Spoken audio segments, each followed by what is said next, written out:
Segundo Crônicas, capítulo 31, verso 20.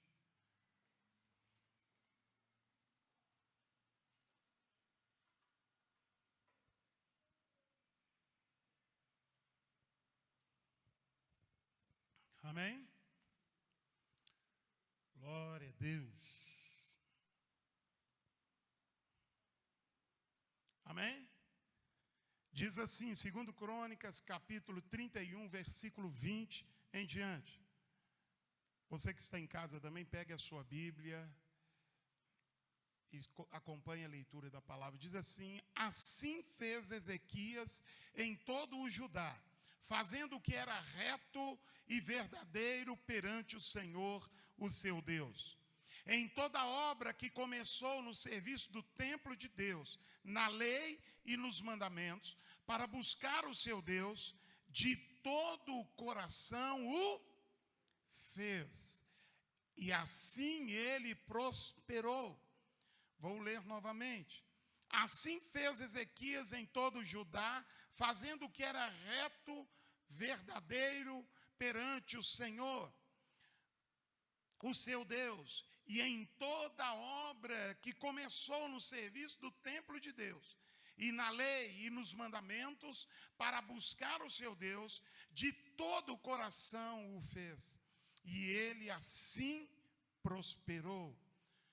Capítulo 32, versículo 1 diz: depois de tudo que Ezequias havia feito com tanta fidelidade, veio Senaqueribe, o rei da Síria, e invadiu Judá, e acampou-se contra as cidades fortes, com a intenção de se apoderar delas.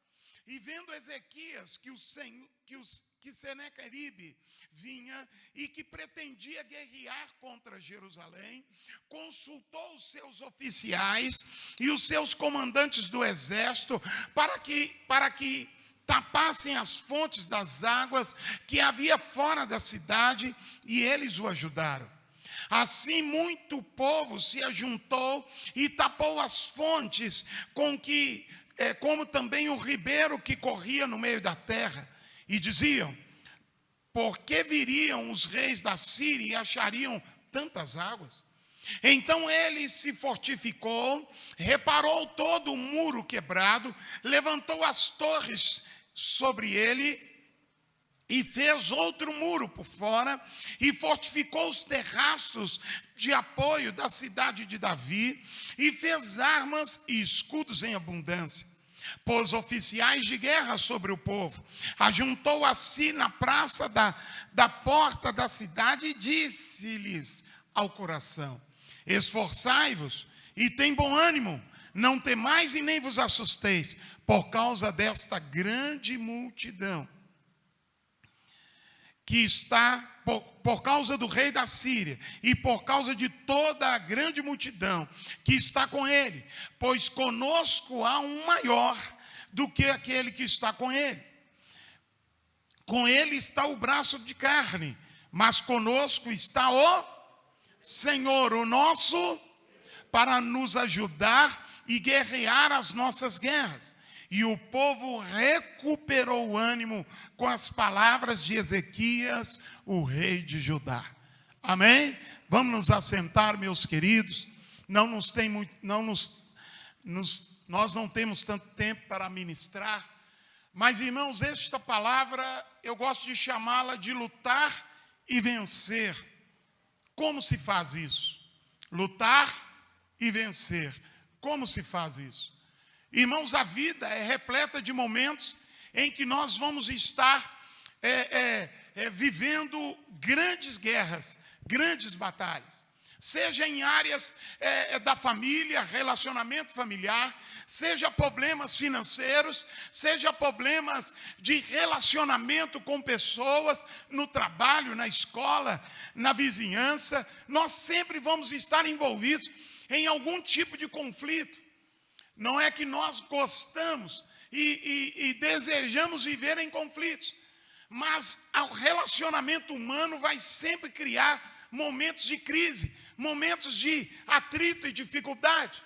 É tão complicado isso que existe uma ciência para estudar os relacionamentos. A sociologia estuda os relacionamentos entre pessoas. Então, vez ou outra, nós vamos estar envolvidos em momentos de guerra, em momentos de dificuldades, de crises. Irmãos, o texto que nós lemos aqui fala de um rei de Judá. Quem era Judá? Judá, após a morte do rei Davi, no reinado de Salomão, o reino de Israel, o povo de Israel, as 12 tribos, acabaram tendo uma cisão, um racha, uma divisão entre as 12 tribos. 10 tribos ficaram de um lado. Essas 10 tribos, a Bíblia chama de Reino do Norte ou de Israel. As outras 2 tribos que sobraram, ficaram do outro lado. E essas 2 tribos formaram um novo grupo. Este grupo se chama Reino de Judá. O Reino de Judá. E a capital do Reino de Judá, ou Reino do Sul, a capital do Reino de Judá era Jerusalém. E este rei chamado Ezequias era um dos reis de Judá, do Reino do Sul. E a capital era Jerusalém. Pois bem, Ezequias é o nome dele. Ezequias, rei de Judá. Ezequias está reinando. E o texto que nós separamos aqui fala de Ezequias fazendo uma grande reforma. Olha, era comum os reis fazerem reformas. Quando um rei saía e outro subia para o trono, era normal ele provocar uma grande reforma. E quando nós estudamos a história dos reis de Israel, dos reis do Reino do Sul, do Norte, nós vamos ver os reis. Era sempre assim, um rei mau, um rei bom, um rei mau, um rei bom, um rei temente a Deus, um rei maquiavélico, maldoso, idólatra, desviado. Mas Ezequias, ele faz uma grande reforma. E o verso 20 do capítulo 31 vai dizer: assim fez Ezequias em todo o Judá, fazendo o que era bom e reto e verdadeiro perante o Senhor, o seu Deus. Amados irmãos, Ezequias promove uma grande reforma.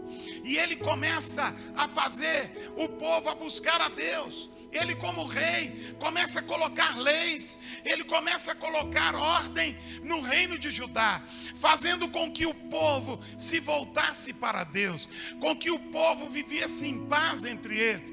Este era um rei que provocava ao povo uma vida de fé, uma vida de alegria, uma vida de paz para com o seu vizinho.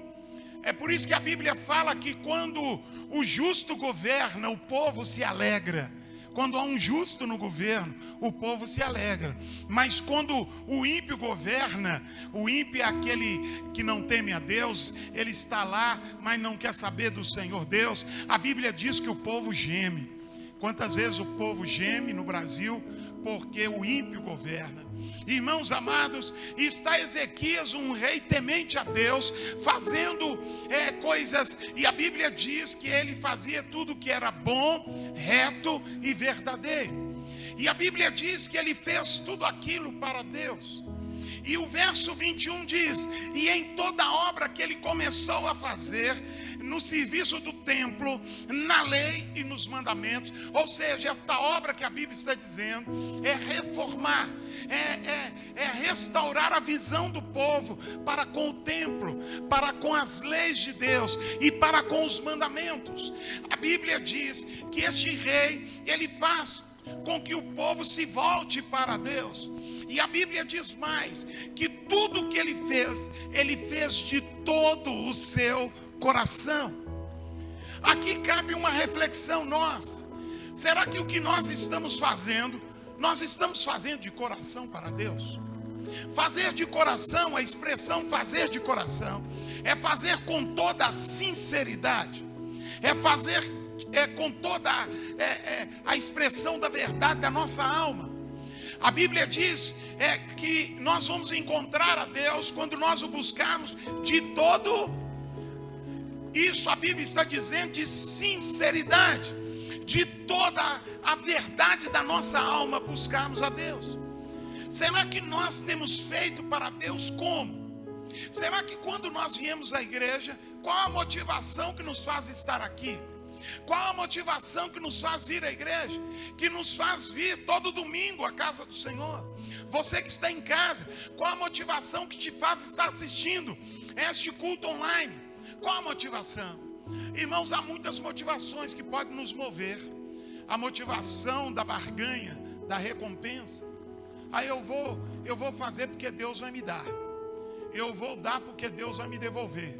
Eu vou lá porque por causa disso.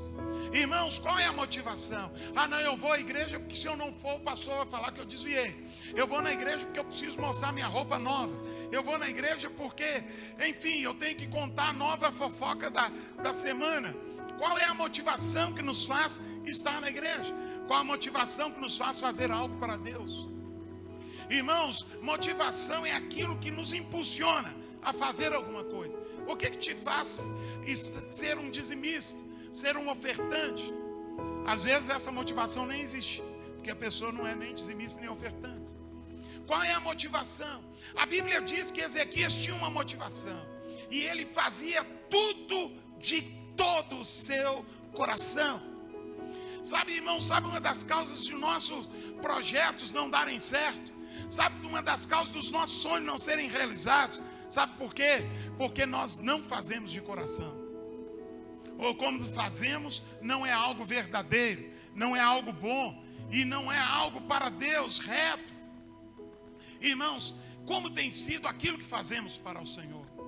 Ezequias, a Bíblia diz que tudo que ele fez, a Bíblia diz que ele restaura os muros, a Bíblia diz que ele tapa as fontes por causa dos inimigos, a Bíblia diz que ele prepara tudo, e tudo que ele fazia de coração, e a qualidade estava presente no que ele fazia. Irmãos, às vezes o que fazemos para Deus não tem qualidade nenhuma. Irmãos, eu já vi gente colocar algo para Deus que ele não usaria nem para ele mesmo.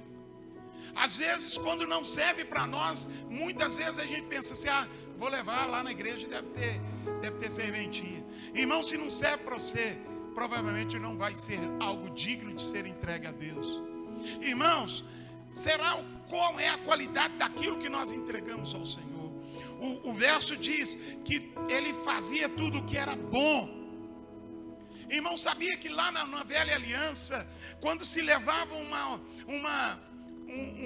animal, né? Porque o animal era uma oferta. A oferta era animais, era entregue como animais, porque você mexia com pecuária, você tinha rebanho. Então você pegava uma das suas ovelhas e levava para o templo, para o sacerdote. Outra hora a oferta era uma oferta tirada da agricultura, porque você tinha plantio, você tinha ali a sua lavoura, então você ia lá e colhia e levava para o templo, para os sacerdotes. Irmãos, mas você sabe que a própria lei dizia que você não poderia entregar um animal doente, que você não poderia entregar um animal manchado. Ele poderia estar andando normal, mas está manchado, não serve. Não poderia entregar um animal manco. Aquele animal, ele tinha que ser um animal perfeito, com as suas condições boas de saúde. Ele muitas vezes era preciso entregar, em alguns momentos, entregar um cordeiro. O cordeiro era a ovelha pequenininha, ela novinha, tinha que entregar e tinha que ter qualidade. Quando você ia trazer uma oferta de cereais e você não podia pegar a couve mais murcha, você não podia pegar o fruto mais estragado, você tinha que pegar o melhor e levar ao altar. Irmãos, como nós fazemos hoje na igreja? Como tem sido a nossa vida para Deus? Nós entregamos o melhor? Nós entregamos o que é bom? Ou o que é bom nós deixamos para nós? Irmãos, sabe uma coisa? Quando nós dobramos os joelhos e pedimos a Deus algo, nós pedimos a Deus o mais ou menos. Nós pedimos a Deus aquilo, ó Deus, aquele negócio meia boca pode me dar. Não, nós pedimos o melhor de Deus. Mas o interessante é que quando nós vamos a entregar algo, para alguém ou para Deus, nós nem sempre queremos entregar o melhor. Mas aqui a Bíblia diz que Ezequias, que nos serve de exemplo hoje, Ezequias entregava o melhor, o bom. Quando a gente vai lá para Gênesis, nós encontramos dois irmãos adorando a Deus. Eles foram cultuar, a Bíblia diz que eles foram adorar. E quando eles foram adorar, eles separaram cada um a sua oferta. E eles levaram, um leva um animal, um cordeiro, o outro leva da sua lavoura. E eles colocam no altar. Mas a Bíblia diz que Deus, ele atentou mais para a oferta de um do que para o outro. Em outras palavras, Deus, ele recebe a oferta de um e despreza do outro. E por que será que Deus faz isso? Porque aquilo que nós entregamos a Deus reflete a motivação e o grau de sinceridade que nós temos aqui dentro. O que colocamos no altar denuncia e mostra o que está dentro de nós. Irmãos, você sabe o que acontece quando chega lá no livro de Mateus, no Evangelho de Mateus? A Bíblia diz que Jesus pregou um grande sermão e ele levantou uma oferta e ele se assentou aonde? Do lado do gasofilácio. E ele ficou olhando para onde? Para o céu. Não, ele ficou olhando para o gasofilácio e olhando para as mãos daqueles que vinham entregar as suas ofertas.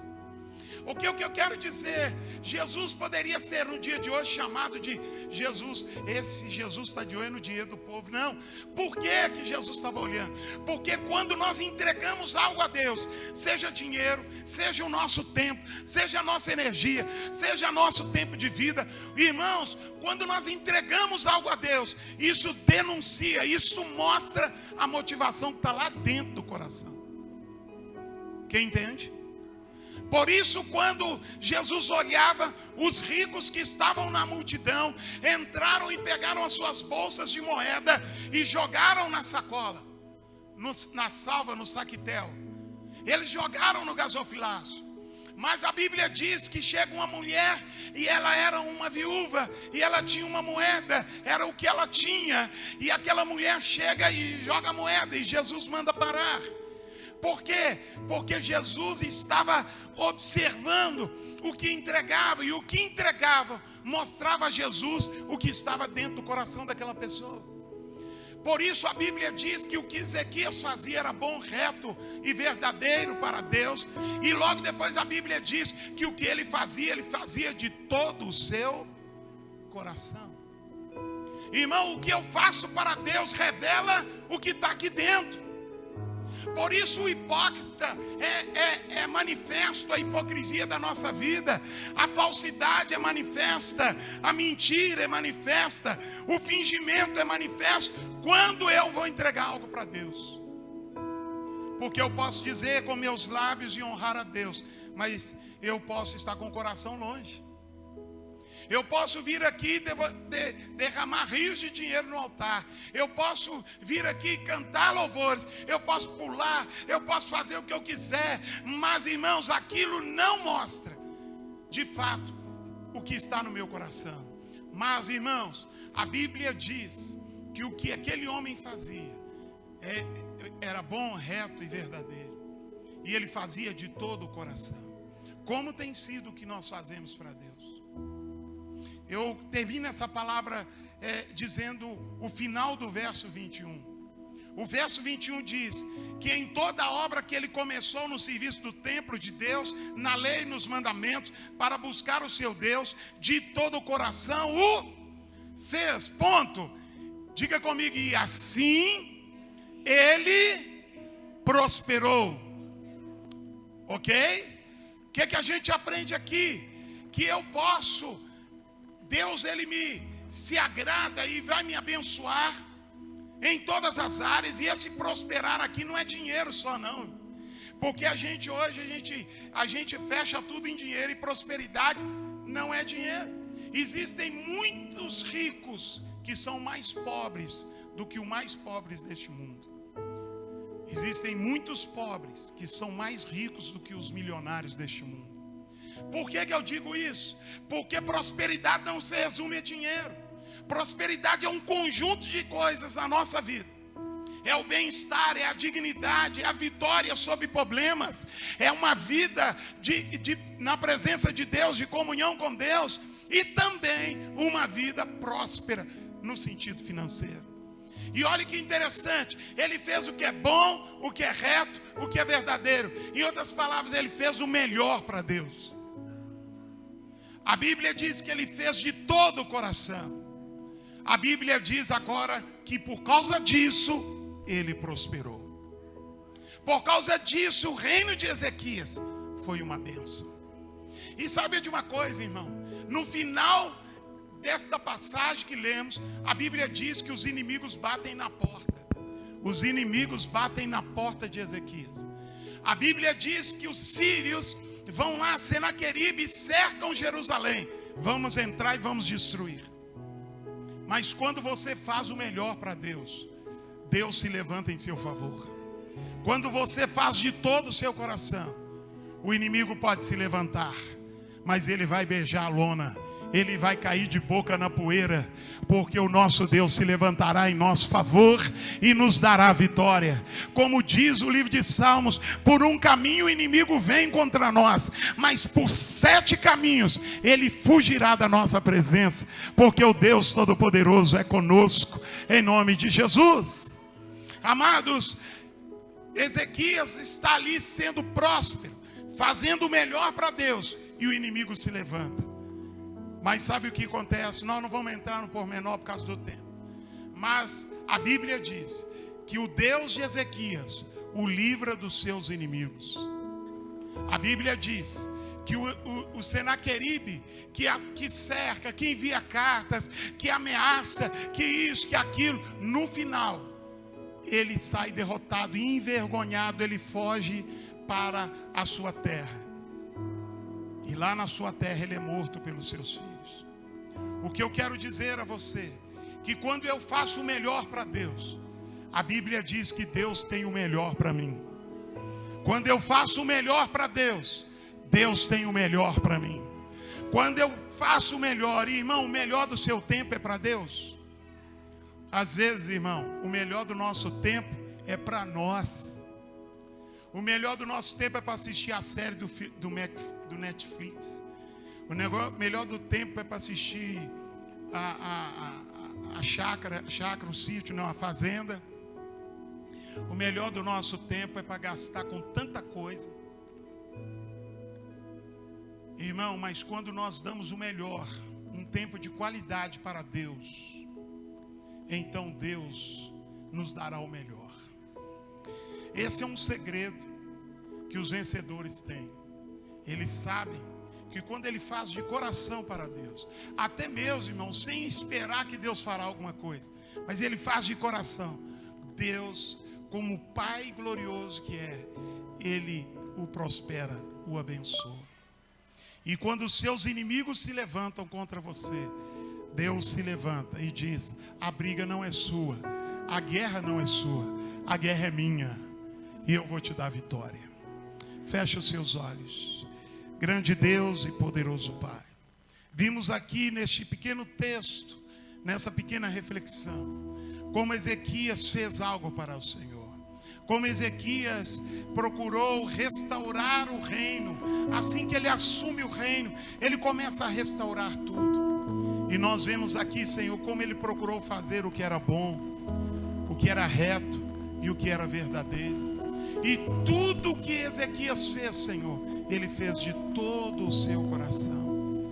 Meu Pai, em nome de Jesus, que seja assim na nossa vida, que isso incomode a nossa vida. Muitos de nós não temos parado para orar, nós não temos tempo para buscar Deus, porque afinal de contas nós queremos ter, mas Deus, a equação está errada. Diante do Senhor nós precisamos ser primeiro, para depois ter. Nós precisamos ser alguém que conhece o caminho do altar, o caminho do quarto, para ter comunhão e intimidade com o Senhor em oração. Nós precisamos ser, Senhor, aquele que vai fazer tudo de coração do Senhor. Então, Senhor, nós vamos ser aquele que vai ter, ter o que Deus tem. Ó Deus amado, que esta palavra esteja impregnada na alma de cada um, e que nós possamos rever o que nós temos feito para o Senhor, o que nós temos dado para o Senhor, qual prioridade o Senhor tem ocupado na nossa vida. Às vezes o Senhor, ó Deus, tem sido o último da fila, mas Deus, que a gente possa se lembrar de buscar em primeiro lugar o seu reino e a sua justiça, e nós sabemos que as outras coisas vão ser acrescentadas na nossa vida. Meu Deus e Pai, que assim o teu povo prospere, fazendo o melhor, Deus, colocando o melhor no altar, gastando o melhor, Senhor, na sua obra e na causa do seu evangelho. Nós oramos e te agradecemos em nome de Jesus. E a igreja diga amém. Erga suas mãos aos céus, vamos aplaudir ao Senhor. Aplauda ao Senhor Jesus. Glória a Deus.